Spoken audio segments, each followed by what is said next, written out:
Well, will we feel the same way about the parentheses Dixie and parentheses Chicks? So they're the Chicks now, but they were the Dixie Chicks when this album was released in 1999. The album is Fly. Matt, before I get into what's quite the bio that I'll try to keep reasonable. Go ahead and give the numbers. Yeah, Fly by the Dixie Chicks comes in at number 1,815 in the 1990s on Best Ever Albums, number 169 in 1999, number 11,065 of all time. It's the Dixie Chicks' fifth highest rated album on Best Ever Albums, behind 2020's Gaslighter, 1998's Wide Open Spaces, 2006's Taking the Long Way, and 2002's Home.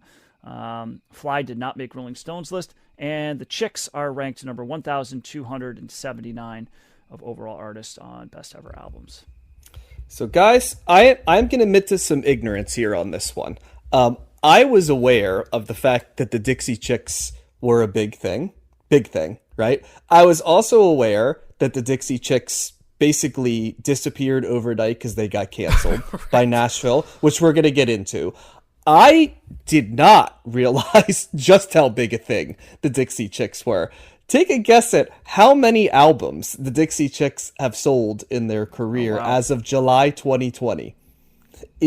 By the way, the U.S. alone. Jeez, I don't like 20 million or something. No, more probably. than that. I'll say 33 million certified albums sold in the United States. They are the best-selling all-woman band and the best-selling country group since Nielsen SoundScan began recording sales in 1991. So that means since they started recording in 91, so some are there, they outsold Rascal Flatts, Brooks and Dunn, all these people, right, that I would have thought would be on that. So to give you an idea of just how big they were, that's there. They've also charted 22 times on the country Billboard 100 as well. They had 6 different number one singles, and they have won 13 Grammy Awards, 10 CMA Awards, and 8 Academy of Country Music Awards. And that is even with half of their career being canceled by Nashville, which we'll get into. But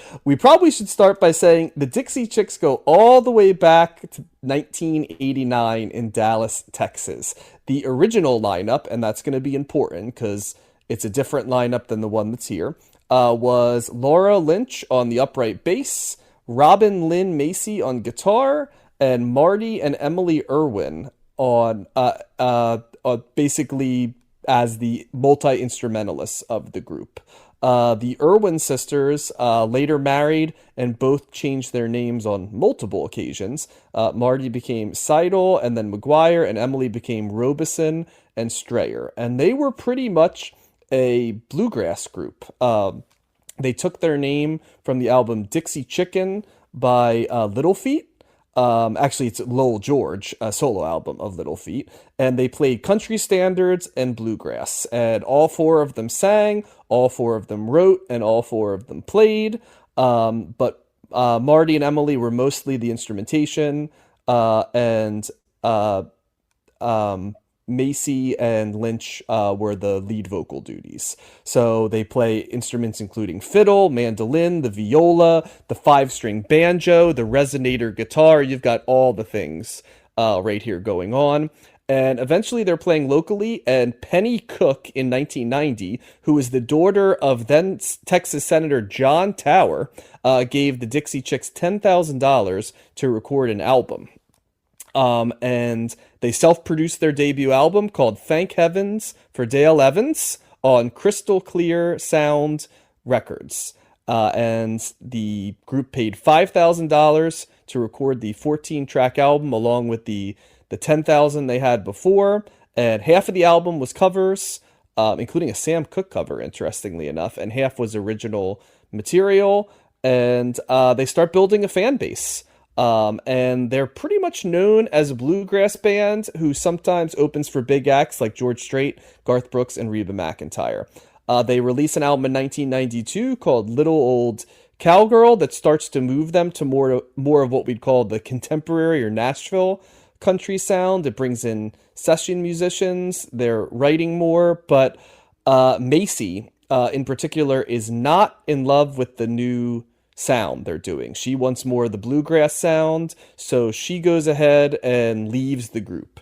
So it's kind of, and then they were three at this point. So Lynch moves on to become the sole lead singer of the group, and they release in 1993, Shouldn't Have Told You That. And Lynch writes 2 of the 10 tracks on the album, but they just can't seem to get a major record label deal because bluegrass wasn't really, leading you to that. And for whatever reason, as it was being done at that time, the Chick sound just isn't being picked up by, I guess, the more mainstream Nashville country sound. Eventually, their manager, Simon Renshaw, approaches an executive named Scott Simeon, who had worked a lot with Tim McGraw, and they finally get a record label from Sony Music Nashville in November 1995. At around this same time, though, Lynch leaves the band, so there are now only 2 members of the original group. However, at this point, they find Natalie Maines, who is brought on to become the 3rd lead singer and the 2nd guitarist for the group. And that is the threesome that is recording in this peak period for the Dixie Chicks. It was important to kind of get there because the sound changes pretty much. Sound and point of view, I would say, changes pretty much immediately when she comes in. And a lot of, the essence of kind of what the Dixie Chicks are thought of now, they all have it, but Natalie Maines is sort of who brings them to that lane, so to speak. So they sort of instantly also have more of a contemporary country sound. They changed the way they look from cowgirl dresses to sort of more modern clothes, and they record with a gentleman by the name of Blake Chansey, who is the producer sort of in-house for Sony, and they begin to record. There's other stuff musically that changes too. There's more acoustic and electric guitar as opposed to some of the more traditional bluegrass instruments.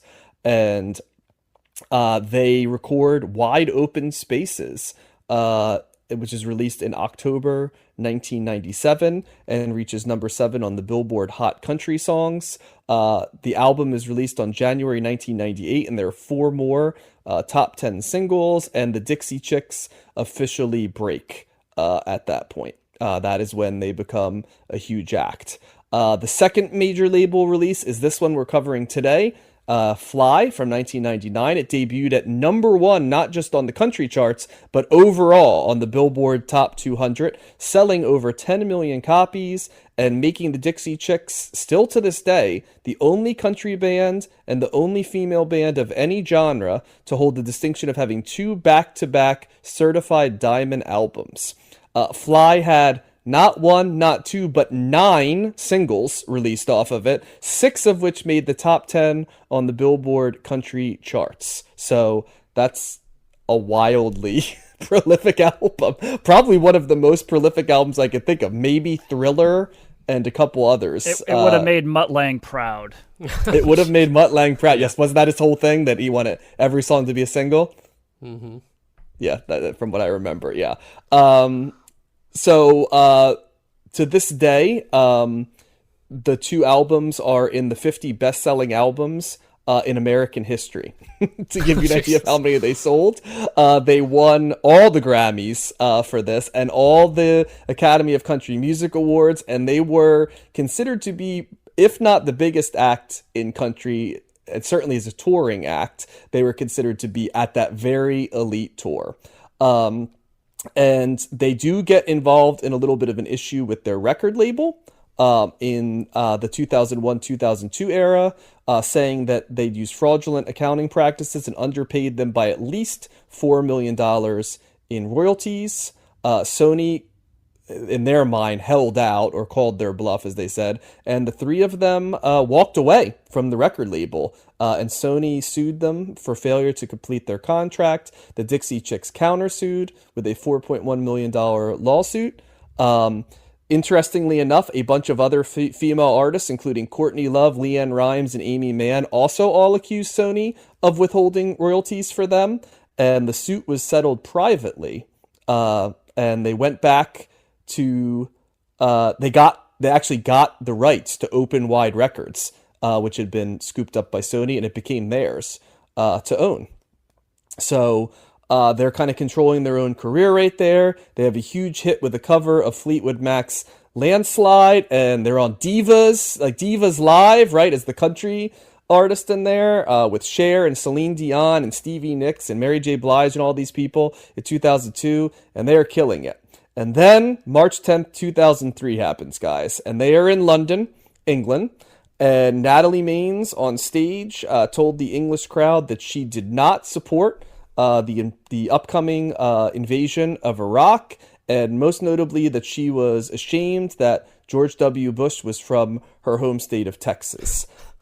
This basically led to, and there's no other way to put this, this basically led to them being completely canceled on country radio, as in they could not get their songs played on country radio for all of the talk in today's day and age of supposedly, being canceled and stuff. I don't know if there's an artist who has a better claim to being fully and definitively canceled than the Dixie Chicks were, because their song Landslide was at number 10 on the Billboard Hot 100 and dropped all the way to number 43 the next week and left the chart completely the week later. The tour that they were on, they estimate that the ticket sales went down by up to 50%. And famously, Toby Keith basically came out and bashed them, which led to Natalie Maines wearing a shirt that said FUTK on it at the Country Music Awards. And pretty much they could no longer get played on CMT or any country music radio stations. So they were sort of moved fully into a pure pop act because country music, they were not welcome anymore in country music. Natalie Maines issued an apology initially, saying the remark was disrespectful, but 3 years later she rescinded the apology and said that after second thought she felt Bush deserved no respect and that she was standing by her original comments. The Dixie Chicks continued to have some success, but certainly the era of them being a huge selling artist with, the loss of all of the country support basically moved them into more of a traditional pop act. However, and we'll end with this, I think the most interesting postscript to this is, while they may have been canceled by country radio, they were not canceled by people who were listening to their albums.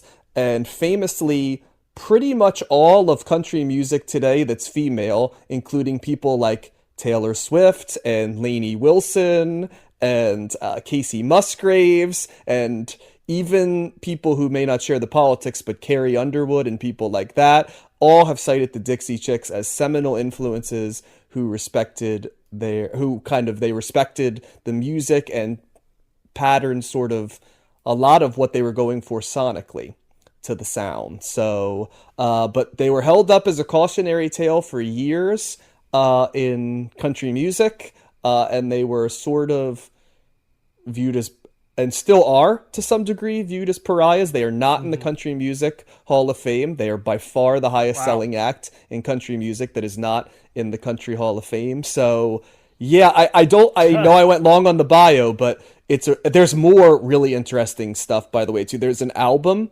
with Rick Rubin that was released, and all kinds of different other stuff. But I'm going to stop there. This actually represented the first time I actually listened to this album all the way through, and I'll give my thoughts on it when we come. But Josh, you'll get the first take on this one. What'd you think?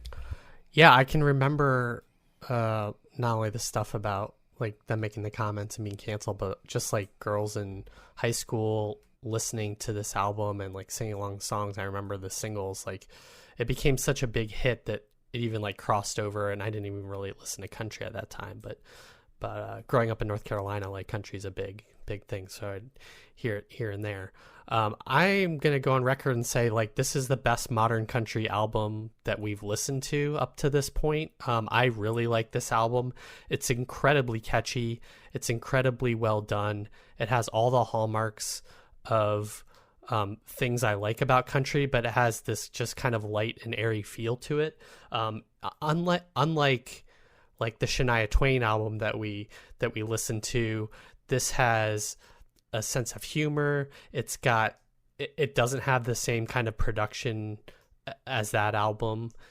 There's a lot. I like the fact that all three of them are, not only harmonized, but, they have, like you said, John, they have like banjo and fiddle a lot, or one of them plays the fiddle, like on every song or whenever. That's Marty McGuire is who plays the fiddle. Yep. And the banjo, and I think there's some like lap steel on this and different like kind of classic country instruments, in addition to guitars and things. I like the writing on the songs. They have a sense of humor. They have kind of a wit to them. They kind of play in all the tropes of classic country, like Hello, Mr. Heartbreak. That's a track that feels like an old like timey song or a cover almost. Although I think it's an original. They have breakup songs. They have a song like Sin Wagon, which is another example of kind of the humor that they bring to it. That which is about like kind of messing around and like sleeping with people and stuff. Or what else? I love Natalie Maine's voice. She's a great lead singer. She's got such like a strong presence. She's got like I like the twang that she has, but also the kind of like confidence and power, and like the way she sings is just so like compelling to me, and it's like almost like the perfect kind of like country voice. And I thought this album was like so listenable and so catchy, and there wasn't really a bad song on it. I had never heard, I knew all the kind of big singles like Goodbye Earl and Ready to Run and Cowboy Take Me Away, and I think those were the kind of the biggest three on this album, but all the other songs are really good too. And also like they were proven right in the end. Like that's always the funny things, like when people get canceled like this, and then in retrospect, like it, in some respects it seems like quaint, but also like the Sinead O'Connor lane, you mean? Yeah, exactly. Yeah. And then it's, whatever, but they shouldn't have been canceled. Like the talent is there. I can see why this sold a zillion copies, and I just find it so much better compared to Shania Twain or Garth Brooks, who we talked about way early on in the decade, and I'm trying to think of some other like modern country acts that we talked about. Well, we've done singles, but a lot of singles, ton of albums, right. But we did like Alan Jackson or something like that, or George. We did both them in singles. We did Martina McBride as a single. Leanne Rimes, right? Leanne Rimes as a single. Yeah. I just like this more than any of that, and I think it's because it's not only country, but I don't know. It's got like this pop feel to it too, and I don't know. It's just really well constructed, and I think it's great. So thumbs up for me. Yeah, there's definitely a lot of pop elements here. Yeah. I mean, similar, I guess, so did Shania Twain. I mean, that was another massive artist that was kind of crossing over the Nashville country with the pop and rock genres. But yeah, this seems better. I agree with you, Josh. Is probably because we've done like Americana, we've done roots rock, we've done like alt country, kind of stuff like that. But this to me falls a little bit more in line with like the pop Nashville kind of country, right? The production here in particular is very crisp, is very clean, and it's just it's the pop sheen is kind of all over the place here, and it doesn't take. Yeah, of course, this sold a ton, right? Country is a massive genre, at least in this, and worldwide too, but certainly in America. People love this stuff, and they particularly but this one had really significant crossover appeal too. So it's not surprising that this group was so big, and that this is an album that was very, very popular. I enjoyed it too. I don't know if I'm quite as high as you are, Josh, but I did like it quite a bit. It's easy to get into right from the beginning. It's just like, you don't need to spend a lot of time with this record to know what this record is, right? Or even how you feel about it. I think it's the vocals and the harmonies certainly stand out throughout. I think all three of them have great voices, and I like the harmonies that they produce. It's a fun record. It's a lot of upbeat stuff. But I think my favorite parts of this album were the ballads. I think that's really where this shined. I thought songs like Cold Day in July, Don't Waste Your Heart, Without You, Let 'Em Fly, which was a Patty Griffin song I'm seeing here, was, now that I hear it, I'm like, of course that's a Patty. That sounds exactly like a Patty Griffin song, too. So, so I thought that those were the songs that really connected with the most. Also a song, like, maybe to a lesser extent, but still there, like Hello, Mr. Heartache, like you mentioned, Josh. That's more of like an old school, Loretta Lynn kind of, type song, right, from back in the day. And so I guess those they're a little bit more of the traditional country songs. The songs that I connected a little bit less with were the ones that they were kind of putting the more country rock and the really produced like kind of country rock that they were doing. So something like Some Days You Gotta Dance and Hole in My Head, Goodbye Earl, which is, not that I disliked them or thought that they were bad songs. I feel like the country that I like, if it's got a little bit more, I don't know, it's a little rougher around the edges. It's not so crisp and clean when it rocks out. I more of a gritty nature to that. I think I like that a little bit more.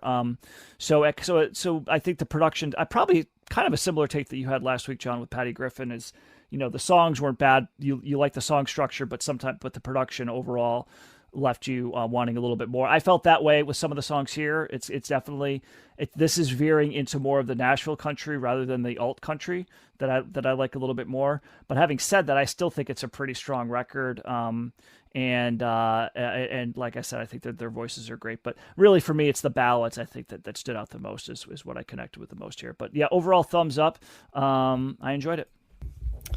Well, I will pitch my tent with the Josh side of things right here. I really enjoyed this album quite a bit. I feel like you, Matt, with country, because I know that this is huge music. I feel like when you talk about R&B, right, and I'm like, how can you, the equivalent is country for me, because I vaguely remember Goodbye Earl a little bit. I remember more people talking about it than actually knowing the song.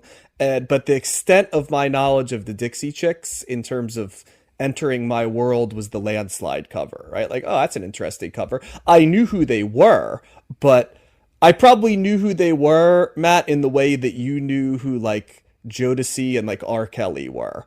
And in the sense that you're familiar with their names, right? But you have no idea, like, kind of what made them who they were, just that they were popular, right? So this was such an interesting listen because I didn't have a relationship to this music at all. And you're right, Matt, that there's a Nashville country to this, but my takeaway was like three things. Number one, there's a lot of like Western in this sound, and it's really from the music, like the instrument choices, as well as the theme. It's much more Appalachian Mountain theme than like, I'm going to be a good girl who marries my sweetheart. There's sort of, in that sense, I think it's a lot more Loretta Lynn and Dolly Parton, who I love both of them, than it is traditional country in terms of thematically. Like, we heard Independence Day from Martina McBride, which is a domestic violence song, and a good one. And I think we all agreed that it was a pretty bold song for her to write in the country area, but it very much tied into like the traditional imagery of country music, right? One thing that stood out to me in this album is the songwriting has hallmarks of the country sensibility, but there's a Texan sensibility to this, and two of the members of the group are from the West, like California, right? So there's definitely a Western element to this and a mountain element to this, and the bluegrass is what stood out to me. If the Shania Twain album was like Nashville country with, you know, cock rock, you know, combination, this was like Nashville country with bluegrass. And to me, that's what Nashville country is when it's bad. It's cock rock. Like it's exactly what it sounds like, is like hair metal and cock rock. This did not come off that way. This came off more like it's a clean production, but the quality of the song, like Goodbye Earl is a hilarious song. It's a domestic violence song. Yeah. It's a domestic violence song, and in some ways it's dead serious, but on the other hand, it's done in such, it's a very feminist way of doing the song. It's like a Thelma and Louise narrative, but with this, you know. Well, the na na na na na's choruses is kind of like it's like a fun, jovial kind of thing about murdering a guy, you know. So it is kind of the juxtaposition there. Well, it's a murder ballad, is what it is. It's no different than, it's in the sort of the it's like a Johnny Cash type deal. You know what I mean? Like a funny way of doing a deathly serious thing where you're like, is he joking or is he serious? So it kind of is a throwback to outlaw country. And while it might not sound like it, Matt, like very much lyrically, and I feel like their vibe, they're in that outlaw country sort of lane thematically, and they're also in the Dolly Parton, Loretta Lynn, like we're country and we're proud of it, but also we have a clear understanding, you know what I mean, of like the positives and the negatives that come with all of this, right? And a feminist sensibility. And so I just really, it became so clear to me, like, oh my God, like this is what country, they won kind of, because when you look at female country artists now, a lot of the ones that I mentioned, Casey Musgraves before, Lainey Wilson, Taylor Swift, certainly, like these are clearly is the, you know, the point, the evolution, right, of where it goes. And a lot of how I think like Taylor Swift has tried to like position herself a little bit is sort of like a millennial version of what this was, right, with the Dixie Chicks, like all the way down to like her finding her voice, right, for advocacy and stuff like that eventually. So it just really struck me like, wow, this is where a certain type of female country went. And also this is very good pop music. Like I am not at all bothered by this type of country music coming into the pop charts. In fact, I think it's a welcome sort of I like the fact that it's represented here. It's a lane of country that's very appealing to me. I like my country music with humor. I found when country music gets serious or sincere, right, that's when it kind of loses me a little bit. It's more when there's the fun element of it. Even from artists that I may disagree with, right? Like in terms of other stuff. I just think like the fun songs, maybe not all of them, maybe not just like the pure drinking and, you know, closing down the bar type songs, but in general, the fun songs are what I come back to, and sort of the observational humor, the ones that both celebrate and shine a light on the interesting culture that is mountain culture or Southern culture. Those are the ones that always bring me back. So it was a real gem this week. I will fully admit to being surprised by how much I like this album. But there was a humor, there was an intelligence to this album, and there's a point of view to this album that really resonated with me. And I feel bad for them because they had to take the martyr lane. I mean, they did well, you know, they made lots of, so I don't feel bad for them in the sense that, you know, they were able to make good money ahead of stuff, but that doesn't mean that it had to have hurt, right? To like come up in these environments and just be basically had your back turned on you entirely. And it must have been very alienating, and they seem to have figured out a lane of how to do it, but it's just a shame because I think they really should be celebrated, especially with where country music went, and they should have been embraced as just a, you know, like we talked about a couple weeks ago with Kid Rock, right? Like I don't agree with almost anything Kid Rock stands for politically, but I don't want to kick him out of the space. And I went on the record of saying I liked a fair amount of that album, because I feel like I don't need to necessarily in the music space agree with everything you believe in or even how you live your life, right? I want different viewpoints coming at it, and I feel like we were kind of robbed of that viewpoint for a while. And it could have very much helped Nashville, maybe not in sales and stuff, but in terms of like a general Q rating. But then again, maybe Nashville doesn't want that, and I think that's sort of my takeaway from it. Unfortunately, the mainstream Nashville culture is sort of the last of the Mohicans, right, of staying fully siloed in its lane. So so we'll just keep having Beyonce albums to shake things up and piss everybody off. That's right, country Beyonce. Hey, fun fact. Go ahead, John. But that was also she had lots of influences for that, but it would not surprise me at all if that was an influence for the Cowboy Carter album as well. Well, I'm sure we'll cover that when we get to the 2020s. Fun fact: Pat Buchanan played electric guitar on this album. So not you wouldn't that have thought Pat of that. Buchanan. Oh, different Pat Buchanan. Oh, that would have been funny. That would have been a funny jam session, though. Knowing where they all stand politically, I would have enjoyed putting them all in a room together. Yeah. So I'd be remiss in not mentioning too that this was a huge album for Emily. When we listened to it this week, she knew like every word, every inflection. Okay. Yeah. It was an album of the like 10 that she owned that she listened to a lot. It's very easy to see how this sold a freaking metric ton of records. So I would imagine for like just how many it sold, right? Like people of the South and the Midwest and the West. It's like, everywhere. It's Yeah. It is mostly everywhere. Yeah, I will say it didn't really penetrate where I was from as much, but like I know we're also the exception to the rule where I grew up. The country. Well, I'm also sure there are plenty of pockets in the state of New Jersey that are feeling the Dixie Chicks. We might have just lost John. Yeah, no, I'm here. I said I said South Jersey for sure, but I will say that near me there was not a country radio station, right? So it was not penetrating in Trenton, New Jersey necessarily. Probably just like R&B wasn't penetrating in upstate New York, Matt, but it certainly was penetrating. No, it wasn't. No. Yeah. So